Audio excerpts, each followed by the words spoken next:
So let's go over to the portfolio. In the left-hand menu, we have a button called Portfolio, and if we click on that, a small menu pops out. In this menu, we will first see our classes. So these are the classes that I am an educator of. So if I am the teacher of a class, it will show up in this menu. And below is a management part where we can see the library, and this is basically the goal library. Now you can fill this library yourself, or you can connect with content creators who create goals or entire school programs, and you can upload those into your library. As an educator, like I said, I will see my class, the 5th grade. If I click on that, I will enter into my class overview. On the left-hand side, I will be able to see all my students, and in the middle, I can see my activities, and I can see which parents have left a message, which children have completed a goal. I can of course see my own activities, and I can see which children have added a message to their étalage or their trophy case, as we call it. So this is a very nice overview of what's happening within the portfolio, and I can click on one of these, and it will immediately bring me to the portfolio of, in this case, Evelyn. And Evelyn has a goal about I can tell which foods come from a plant, and here she places a photo of the school herb garden, and her father is able to give a comment on that. So the father is able to say, wow, it looks really amazing, really proud of you. I'm going to go to the portfolio of Amelia as an example, and when I enter Amelia's portfolio, we can see in the top, we can see 2 buttons. One is the workspace, and the other is the showcase, or the étalage, as I just mentioned. Well, the workspace is basically the main component of a portfolio, and as you can see, it's a picture of a folder. The workspace can be seen as a digital folder where a child can add goals, add messages. A teacher can view the folder and see what the child has been doing. A parent can view the folder. So it's basically like a social media kind of timeline where a child can add updates on their progress within the school. Now the nice thing about this portfolio is that it's a safe environment for the child.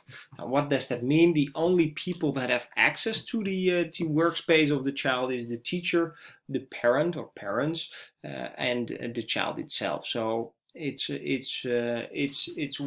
also a place where a child can experiment and grow and make mistakes without the big consequences that some mistakes have. So a really nice, safe environment. So on the left-hand side of the workspace, we can see the timeline, and here is where the child or the educator or the parent can share updates about the child. And on the right-hand side, we can see all the goals. The goals are always nicely categorized. So we have history, we have math, we have major and techniques. Well, we have here a history goal, and I can click on history, and then it says, okay, I know what a city used to look like, or I know who used to live in a castle. And there's one completed goal, and if I click on that, I can see I know what a castle looks like. Now going back to the workspace, here is that goal. I know what a castle looks like. Now if I click on that, the goal has its own timeline.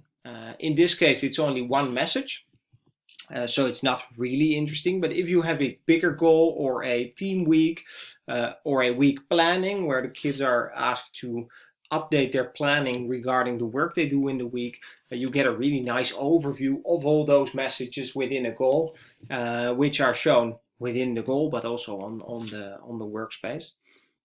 In this case, the goal was the question was I know what a castle looks like, and Amelia can say a castle has battlements and it has towers. Well, I visited a castle during my holidays last year. My father took this photo here, and there is this really nice photo of a castle.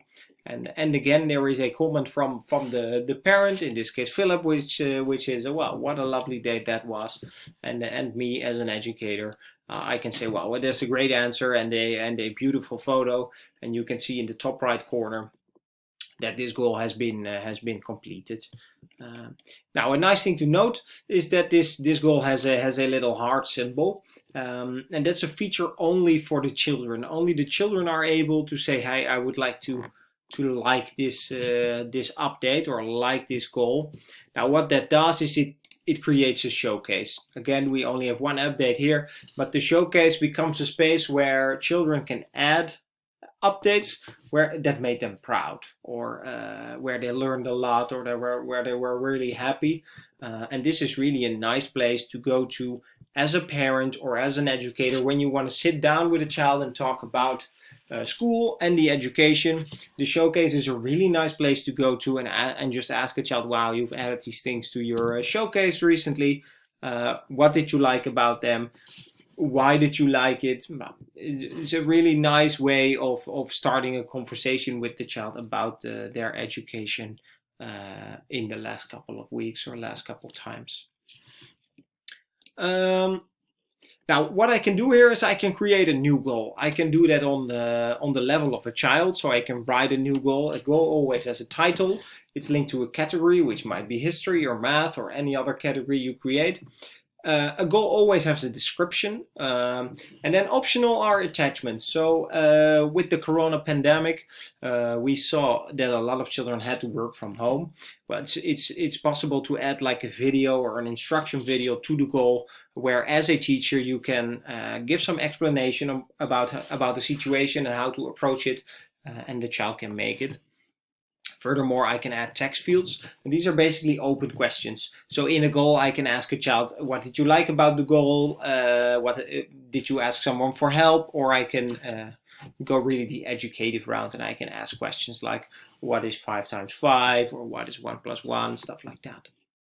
Now, really important feature and really nice to use feature is of course the checklist, where you can say to a child, well, if you want to finish this goal, or if you want to finish this week planning, these are the things you have to do, and you can create a list of items that they can select and check off while they work.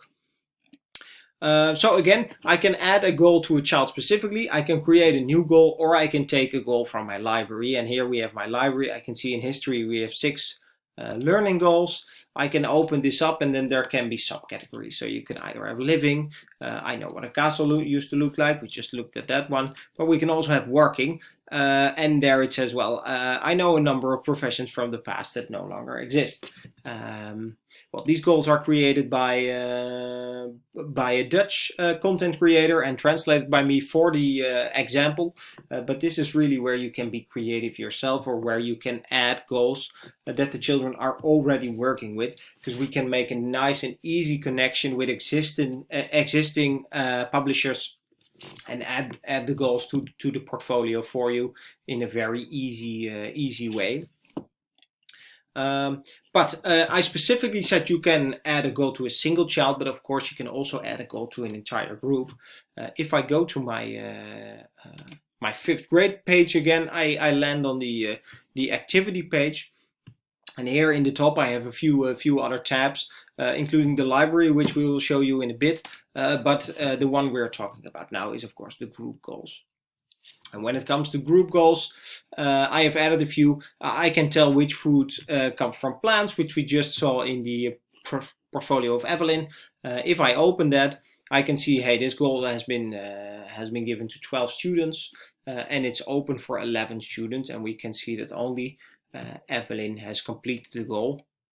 I can of course say, well, Isabella has completed the goal as well, and then we can see only 10 students have the goal open. But this gives you a really nice overview of the goals that you've set out to the class, and the status where the kids are with the work. And of course, goals that are all completed are not showing unless you click the little tick. Of course, you can add a new group goal, like we've shown with the portfolio of Amelia.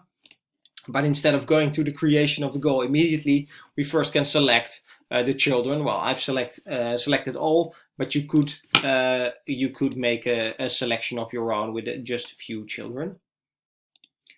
Now I'm going to click on next. Move my face for a bit, click on next, and here we get to the same screen which I just showed you. So I can create the title, the category, the description, or I can select a goal from the library as we've just shown.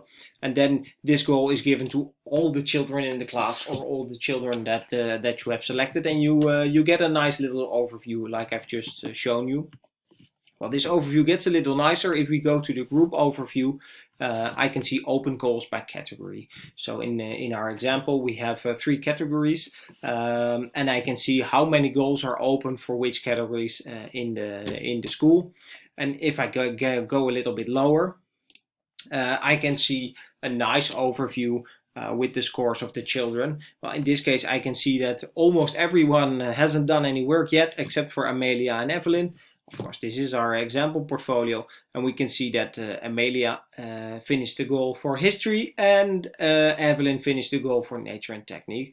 This is, I think, a really nice place to go to and check and create a planning for yourself as an educator to see, hey, I know where the children stand with the work, and I can see, hey, I'm going to give a general lesson about maybe math because no one finished their math goals yet. Like I said, this is an exemplary portfolio, so not a lot of finished goals. In a real portfolio, in a real school environment, this is a very nice place with a lot of statistics about your classroom. And especially for a school director or a district director, this is a very nice way to see, hey, how is the school doing and how far is the progression. And if you have been doing this for a few years, it is also, and you use the same materials, this is a very nice way to see, hey, what's the progress of the school and not just the progress of the children, and how fast is this class compared to a class 3 years ago, and what changes have we made to make the class faster or make the learning better. So again, a really nice overview for you as an educator. We also have the library. The library is basically the goal library, as it would be a library full of books, but then it's full of goals. And as an educator, you have you're in control in the library, so you can create new library goals. You can import an entire library. Now, the big difference about creating a new library goal in the library is that you can also select a grade. Now, in our case, we have 8 grades. In the Netherlands, it might differ from your country, but that's no problem for the portfolio. That's fully changeable for yourself. And I can say, well, this goal is only for grade 5. So if an educator from the 5th grade, like I am, checks the library, he will only see the goals that are for all the grades and the goals that are for the 5th grade. This can be changed, of course, if you would say, well, there's one child really smart, I would like to make some goals of the 6th grade. This is, of course, selectable, but then you have to click, well, a level deeper to get there. For now, I'm going to click cancel because I'm not going to make a new goal. The library is of course searchable. It's filterable by grade. You can search a goal. You can create your own folders, which is done in the dashboard. If I click on the dashboard, I get some general settings, some school settings about the portfolio. We have done this especially so that not every educator has the ability to create new library categories, but it's only a select few that create the folders. Well, if you want to create a folder, you don't have to write, just ask your colleagues, they can do it for you. And in our case, all the educators in this school are able to create new library folders. I can just click add, and then I can give it a title saying gym. And I can give it a color, maybe green. Do we already have green? We don't have green yet. And I can say I have a parent category. Maybe it falls under math, or in this case animals, which is a category of nature and technique, of course. Now I can save this category, and boom, I have made a new nice category where I can add new goals. Where I can say, oh, well, movement education, where I can say, well, do a cartwheel 5 times in the yard, or on the gym square, the school square. For now, I'm going to say delete to keep the portfolio nice and tidy. Let's get back to the portfolio real quick.